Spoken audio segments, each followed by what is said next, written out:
Congress party और India गठबंधन संविधान की रक्षा कर रहे हैं और बीजेपी के लोग संविधान को बदलना चाहते हैं, खत्म करना चाहते हैं। ఈ ఎన్నికలు కాంగ్రెస్ పార్టీ మరి ఇండియా కూటమికి మరియు బీజేపీ మరియు ఎన్డీఏ కూటమికి మధ్య జరిగే ఎన్నిక। ఈ ఎన్నికలు ఒక సిద్ధాంతం కోసం పోరాటం జరిగే ఎన్నిక, ఒక ఆలోచన కోసం పోరాటం జరిగే ఎన్నిక అని మీకు తెలియజేస్తా ఉన్నాను। अगर देश में गरीब लोगों को कुछ मिला, पिछड़ों को, दलितों को, आदिवासियों को कुछ मिला, तो उसका कारण ये किताब हमारा संविधान है। ఈ దేశంలో మహిళలకు, బీదలకు, బడుగులకు, ఆదివాసీలకు, దళితులకు ఏదైనా లభించింది అంటే అది రాజ్యాంగం వల్ల లభించింది అని తెలియజేస్తా ఉన్నాం। अगर आपको सरकार में रोजगार मिलता है, अगर पब्लिक सेक्टर बना, अगर आपको आरक्षण मिला, तो सारा का सारा इस किताब के कारण मिला। इस किताब से पहले आपके लिए हिंदुस्तान में कोई अधिकार नहीं थे। మీకు భారతదేశంలో స్వాతంత్రం వచ్చిన తర్వాత గవర్నమెంట్ ఉద్యోగాలు దొరికినా, ఇంకా ఎటువంటి ఉపాధి దొరికినా అది మొత్తం ఈ రాజ్యాంగం వల్లే వచ్చింది అని తెలియజేస్తా ఉన్నాం। हिंदुस्तान में 50% पिछड़े वर्ग के लोग हैं, 15% दलित हैं, 8% आदिवासी हैं, 5% गरीब जनरल कास्ट के लोग हैं, 15% माइनॉरिटी के हैं। భారతదేశంలో 15% దళితులు ఉన్నారు, 8% మైనారిటీలు ఉన్నారు, 15% ఆదివాసీలు ఉన్నారు, 5% వెనుకబడినటువంటి తరగతులు ఉన్నారు।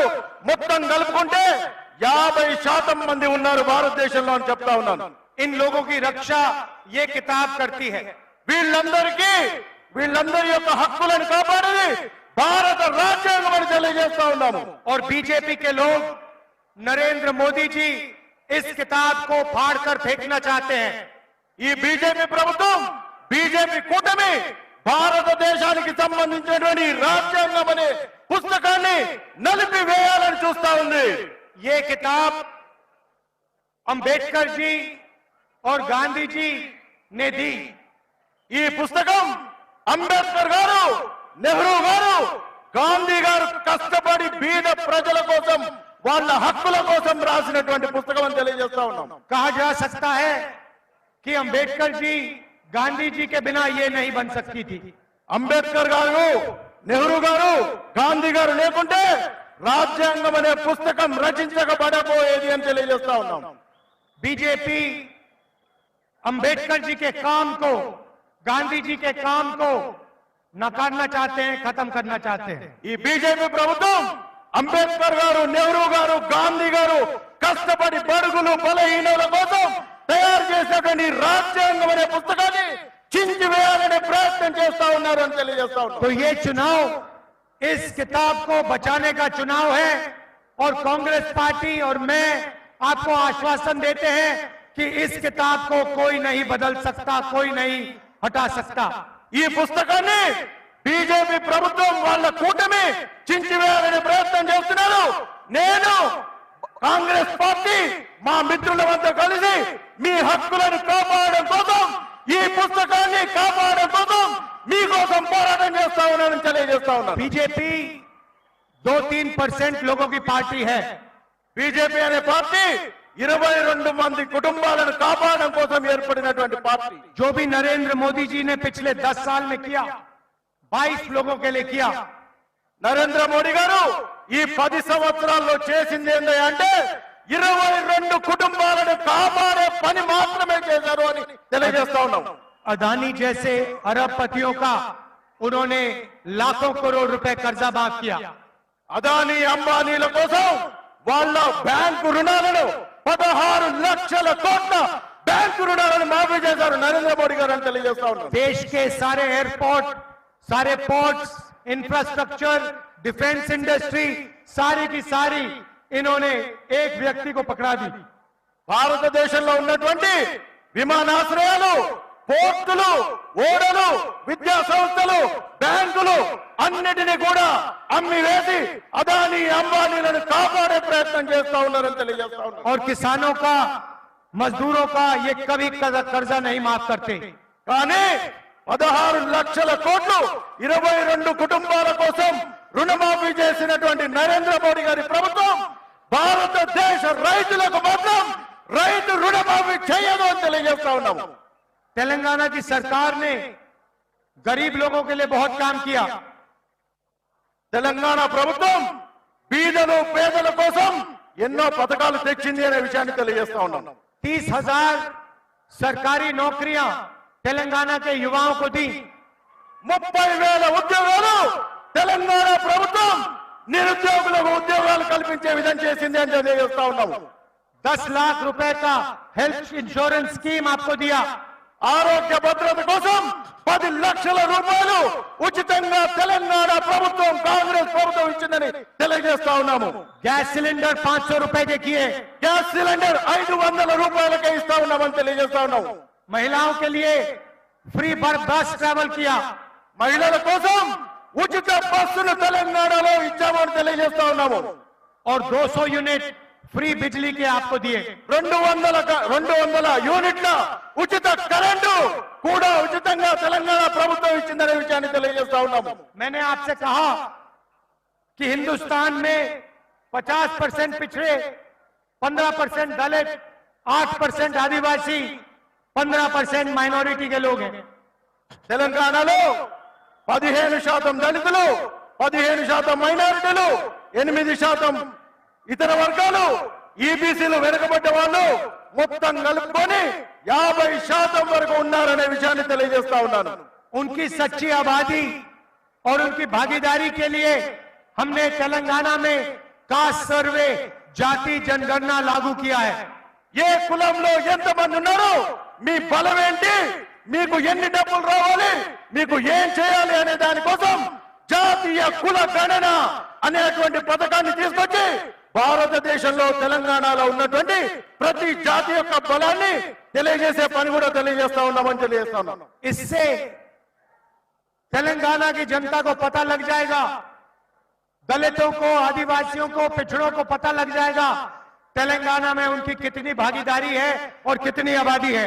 దీంతోనే దళితులకు, బీదలకు, బడుగులకు, బీసీలకు, ఆదివాసీలకు మీ శక్తి ఎంత, ప్రభుత్వంలో మీ వాటా ఎంత అనేది కూడా తెలుసుకోవచ్చు అని తెలియజేస్తా ఉన్నాం. और यही काम दिल्ली की सरकार आने के एकदम बाद हम करने जा रहे हैं. ఇదే పని, ఇదే పథకం ఢిల్లీలో కాంగ్రెస్ పార్టీ రాగానే అక్కడ కూడా చేస్తామని తెలియజేస్తా ఉన్నాము. और हम पता लगाएंगे कि इस देश के धन में कितना धन दलितों के हाथ में है, कितना आदिवासियों के हाथ में है, कितना पिछड़े वर्ग के हाथ में है. ఈ దేశంలో ఎంతమంది ఆదివాసీలు ఉన్నారు, ఎంతమంది బీసీ బిడ్డలు ఉన్నారు, ఎంతమంది ఎస్సీ ఎస్టీలు ఉన్నారు, మైనారిటీలు ఉన్నారు అనే విషయం తెలిసిన తర్వాత మీ భాగస్వామ్యం ఈ ప్రభుత్వంలో ఎంతుంటే అంతకు తగ్గట్టు మీకు వాటా వచ్చే విధంగా ప్రయత్నం చేసేటువంటి కుల గణనలు తీసుకువస్తామని తెలియజేస్తా ఉన్నాము. छोटा सा उदाहरण देता हूं. हिंदुस्तान में सबसे बड़े मुद्दे महंगाई, बेरोजगारी, मगर मीडिया कभी इन चीजों के बारे में नहीं बोलती. భారతదేశంలో అతి పెద్ద సమస్యలు నిరుద్యోగం, ధరల పెరుగుదల. కానీ ఈ విషయాలను మన మీడియా సోదరులు పట్టించుకోరు అనే విషయాన్ని తెలియజేస్తా ఉన్నాను. क्योंकि मीडिया में ना एक पिछड़ा है, ना एक दलित है, ना एक आदिवासी है. ఎందుకంటే మీడియాలో ఒక్క దళితులు లేరు, ఆదివాసీలు లేరు, మైనారిటీలు లేరు, బీసీ బిడ్డలు లేరు అనే విషయాన్ని తెలియజేస్తా ఉన్నాము. हिंदुस्तान के तो 200 सबसे बड़ी कंपनियों में आपको एक दलित, एक आदिवासी, एक पिछड़े वर्ग का व्यक्ति नहीं मिलेगा. మీకు ఈ మీడియాకు సంబంధించినటువంటి పెద్ద పెద్ద కంపెనీల్లో ఒక్క బీసీ బిడ్డ గాని, దళిత బిడ్డ గాని, ఆదివాసీ బిడ్డ గాని పెద్ద పెద్ద ఉద్యోగాలలో ఉండరు కాబట్టి ఉండరు అని తెలియజేస్తా ఉన్నాము. जाति जनगणना से हिंदुस्तान की सच्चाई सबके सामने आ जाएगी. జాతీయ జనగణనతోనే భారతదేశం యొక్క అసలైన కుల ముఖ చిత్రం బయటకు వస్తుంది అనే విషయాన్ని తెలియజేస్తా ఉన్నాను.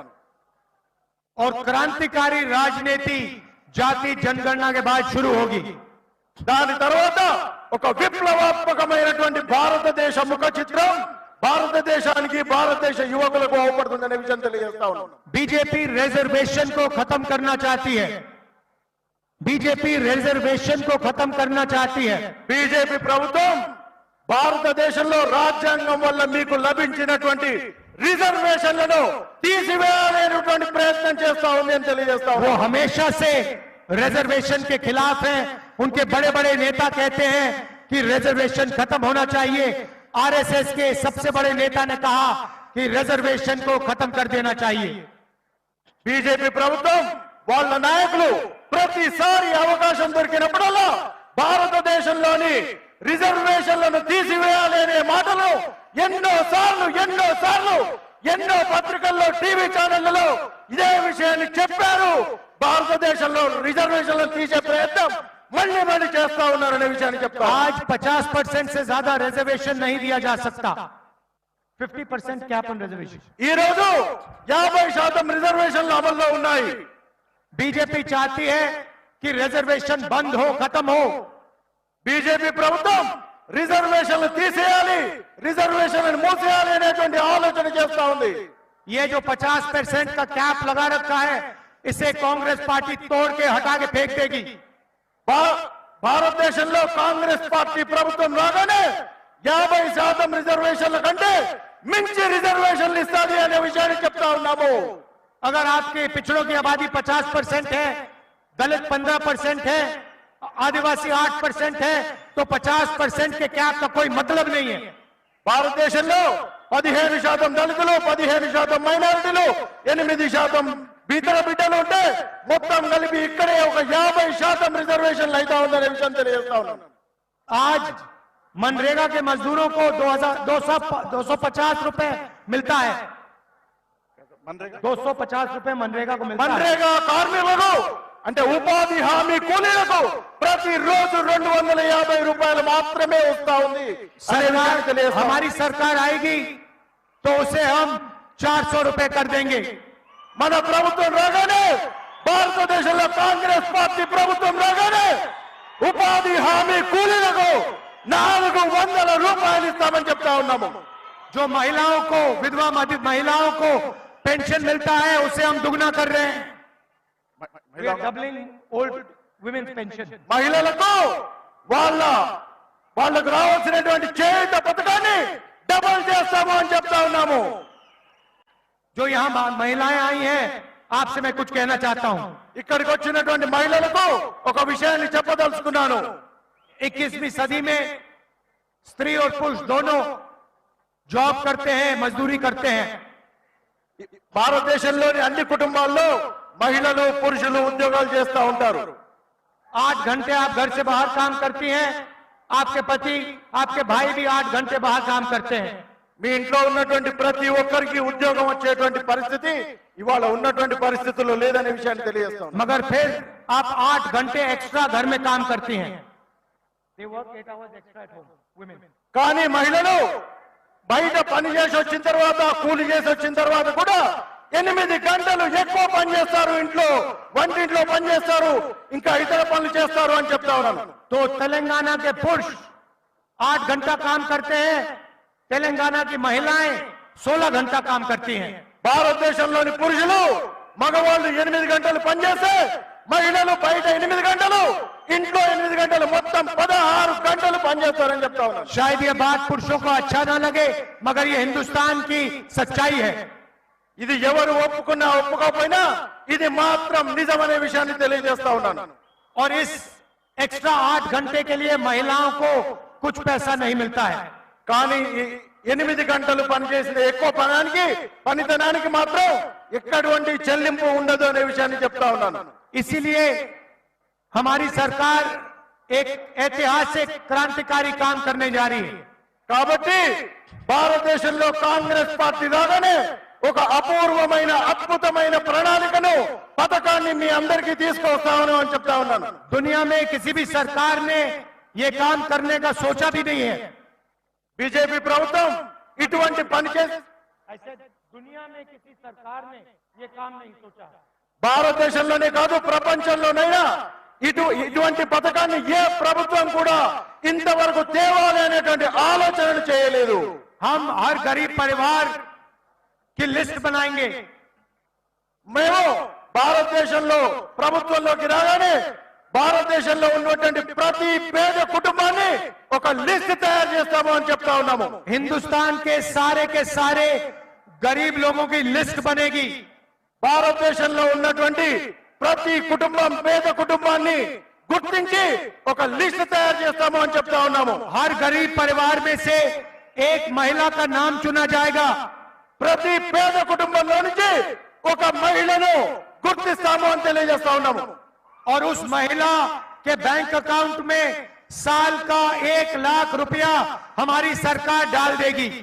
భారతదేశంలో కాంగ్రెస్ పార్టీ ప్రభుత్వంలోకి రాగానే ప్రతి బీద కుటుంబం నుంచి ఒక అక్కకు ఒక మహిళకు ₹1,00,000 ప్రతి సంవత్సరం డిపాజిట్ చేస్తాము వాళ్ళ బ్యాంక్ అకౌంట్ లో చెప్తా ఉన్నాము.